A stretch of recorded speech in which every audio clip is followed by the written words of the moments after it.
Hello बच्चों, welcome to Concept to Campus channel, your trusted guide from preparation to admission. बच्चों आज जो लेके आया वीडियो, ये बहुत ही इंटरेस्टिंग वीडियो होने वाला है आप लोग के लिए, क्योंकि अभी सबसे ज़्यादा बच्चों के जो मैं देखता हूँ कमेंट में मैसेज आ रहा है कि सर मुझे ऑल इंडिया कोटा में मिलेगा कि नहीं मिलेगा, मुझे स्टेट कोटा में जाना चाहिए, मुझे ऑल इंडिया कोटा में जाना चाहिए। तो आज इसी टॉपिक पर मैं वीडियो लेकर आया हूँ, जिसमें कि किस बच्चे को काउंसलिंग में ऑल इंडिया कोटा से जाना चाहिए, किसको स्टेट कोटा से जाना चाहिए और किसको एमबीबीएस मिलेगा, किसको बीडीएस मिलेगा, सारा इन्फॉर्मेशन देने वाला हूं मैं। तो वीडियो को पूरा जरूर देखना आप लोग, ठीक है। और जो नए बच्चे हैं चैनल को सब्सक्राइब कर लो। तो बिना टाइम गवाए हम लोग वीडियो को शुरू कर लेते हैं, ठीक है बच्चों। तो देखो बच्चों, सबसे पहले मैंने लिख दिया है कि counselling strategy based on rank and category, ठीक है। तो अब सबसे पहले हम जनरल कैटेगरी की बात कर लेते हैं, ठीक है। सबसे ज्यादा परेशान यही बच्चे हैं, क्योंकि हमेशा लगता रहता है उनको कि पता नहीं मुझे मिलेगा कि कुछ भी नहीं मिलेगा। तो देखो बच्चों, जो पहला है हमारा रैंक रेंज है 1 से लेकर के 30,000 तक के जिसके रैंक आ रहे हैं ऑल इंडिया कोटा में जरूर जाना चाहिए उस बच्चे को, ठीक है।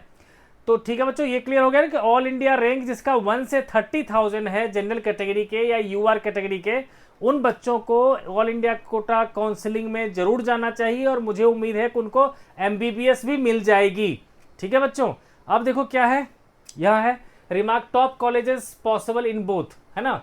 मतलब देखो क्या है कि यहाँ पर जो है ना मैंने मेंशन कर दिया है कि ऑल इंडिया कोटा को भी जरूर अप्लाई करो और स्टेट कोटा में तो 100% आपको मिलेगा ही मिलेगा। और रिमार्क में है कि top colleges possible in both, यानी कि दोनों ही, यानी कि स्टेट कोटा से भी और ऑल इंडिया कोटा से, दोनों से ही जो 1 से 30,000 के रेंज के बच्चे हैं उन सबको मिल जाएगा एमबीबीएस, ठीक है बच्चों। अब अगर किसी बच्चे का जो जनरल कैटेगरी वाले बच्चे का रैंक है 30,000 से 45,000, तो उसको ऑल इंडिया कोटा में ट्राई तो जरूर करना चाहिए, खास करके न्यू जीएमसी, ठीक है ना। हर स्टेट में क्या होता है कि कुछ कुछ नए जो है गवर्नमेंट मेडिकल कॉलेजेस बनते जाते हैं, तो ऐसे न्यू गवर्नमेंट मेडिकल कॉलेजेस का लिस्ट बना करके, ठीक है, आप जो है उसको भी उसमें आपको अप्लाई करना चाहिए, ठीक है, जिसमें मिलने के चांसेस हो सकते हैं, ठीक है।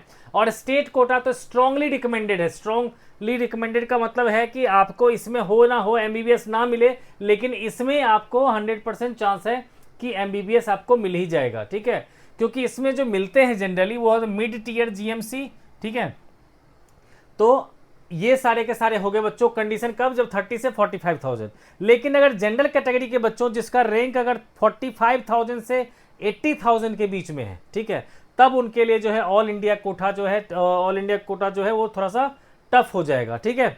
तो अब क्या है बच्चों कि इसमें थोड़ा सा और ध्यान दे दो बच्चों कि देखो 1 से लेकर के 30,000 तक के बच्चों को जो है एमबीबीएस तो गारंटेड है, मिल ही जाएगा, ठीक है। और 30,000 के से 35,000 तक मान के चलो, उन बच्चों को जो है न्यू जीएमसी तक भी ट्राई करना चाहिए, मैक्सिमम 40 तक, ठीक है ना। उसमें भी थोड़ा सा रिस्क रहता है, लेकिन 35 से 40,000 तक के बच्चों को जो है गारंटेड है कि कहीं ना कहीं जीएमसी जो है न्यू जीएमसी मिड टीयर या पेरिफेरल एरिया में जो जीएमसी है वो कहीं ना कहीं उनको मिल जाएगा, ठीक है। लेकिन उसके आगे वाले रैंक वाले बच्चों को सिर्फ गवर्नमेंट बीडीएस कॉलेज मिल सकता है, ठीक है। तो गवर्नमेंट बीडीएस कॉलेजेस आपको मिल सकता है बच्चों लगभग 80,000 तक, ठीक है। 80,000 तक आपको मिल जाएगा। और 80,000 से अगर ऊपर है आपका ऑल इंडिया में रैंक, तो मेरे ख्याल से गवर्नमेंट बीडीएस भी मिलना थोड़ा सा मुश्किल हो जाएगा, ठीक है। तो इसीलिए मैंने यहां पर दे दिया है बच्चों, ठीक है, कि अगर 45,000 से 80,000 है तो ऑल इंडिया कोटा टफ है यहाँ पर। तो टफ कहने का मतलब यहाँ एमबीबीएस के लिए थोड़ा टफ है, लेकिन आपको बीडीएस मिल जाएगा, ठीक है। लेकिन आपको स्टेट कोटा में जरूर पार्टिसिपेट करना चाहिए, ठीक है, क्योंकि उसमें बहुत सारा सीट होता है, क्योंकि आपको पता है 85% सीट्स तो उसी में मिलेगा आपको, ठीक है।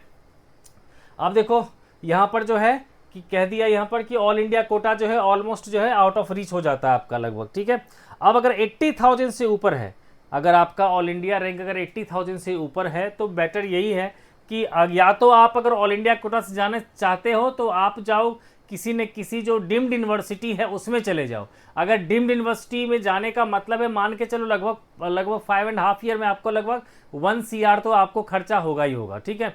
अगर उतना अफोर्ड कर सकते हो तब तो डीम्ड यूनिवर्सिटी में जाओ और तब आप ऑल इंडिया कोटा को जो है ना में आप पार्टिसिपेट करो। अदरवाइज कोई बेनिफिट नहीं है ऑल इंडिया कोटा का, तब ऐसे बच्चों के लिए वेट करना चाहिए स्टेट कोटा का, ठीक है।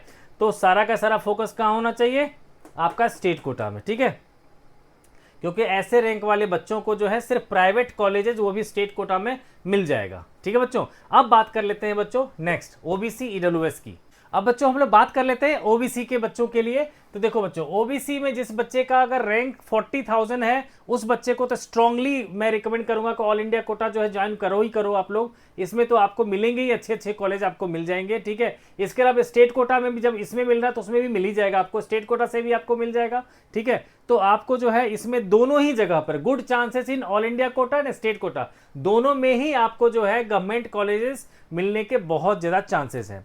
लेकिन वही जिस बच्चे का रैंक 40,000 से 65,000 के बीच में, ठीक है, उन बच्चों को जो है ऑल इंडिया कोटा में नए नए जो गवर्नमेंट कॉलेजेस बने हैं उनको प्रेफर करना चाहिए, ठीक है। और स्टेट कोटा में तो फिर भी उनको चांसेस ज़्यादा हैं इससे कि मिल जाएगा उनको कोई ना कोई जीएमसी, ठीक है। और ऑल इंडिया कोटा में सिर्फ मॉपअप राउंड में ही जाकर के ऐसे कॉलेजेस में भी बेशक जैसे नए कॉलेजेस ही क्यों ना हो, लेकिन उसमें मॉपअप या स्ट्रेट राउंड में ही जाकर के उस बच्चे को गवर्नमेंट मेडिकल कॉलेजेस में एमबीबीएस मिलने के चांसेस होंगे, ठीक है।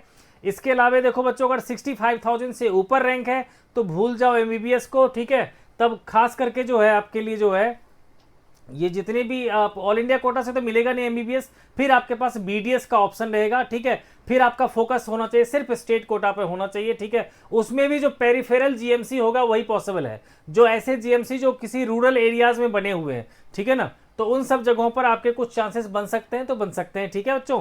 तो ये हो गया बच्चों फिलहाल के लिए ऑल इंडिया कोटा के लिए, ठीक है। वहीं अब ईडब्ल्यूएस की कैटेगरी की बात कर लेते हैं बच्चों। तो ईडब्ल्यूएस कैटेगरी में भी अगर बच्चे का रैंक अगर 1 रैंक से लेकर 45,000 रैंक तक में अगर है, ठीक है, तब तो 100% आपको ऑल इंडिया कोटा से मिल जाएगा आपको कहीं ना कहीं, ठीक है। आपको एमबीबीएस मिल सकता है, ठीक है, और स्टेट कोटा से भी आपको मिल सकता है, ठीक है। तो ऐसे में जो है बढ़िया बढ़िया जितने भी गवर्नमेंट मेडिकल कॉलेजेस हैं आपको ऑल ओवर इंडिया में, ठीक है, उसमें स्टेट कोटा में और ऑल इंडिया कोटा दोनों में मिल जाएंगे, ठीक है। लेकिन अगर आपका रैंक 45,000 से 70,000 के बीच में है, ठीक है, तो ऑल इंडिया कोटा से सिर्फ आपको चांसेस है वही मॉपअप राउंड या स्ट्रेट राउंड में ही पॉसिबल हो सकता है आपको, ठीक है। लेकिन सजेशन यही है कि आप जो है स्टेट कोटा जरूर अप्लाई करो, ठीक है, उसमें आपको बहुत ज़्यादा चांसेस है, ठीक है। उसके बाद यहाँ पर रिमार्क में ये है कंपेरेटिव बट पॉसिबल, ठीक है, मतलब जो है बहुत मुश्किल है लेकिन चांसेस बन सकता है, ठीक है बच्चों।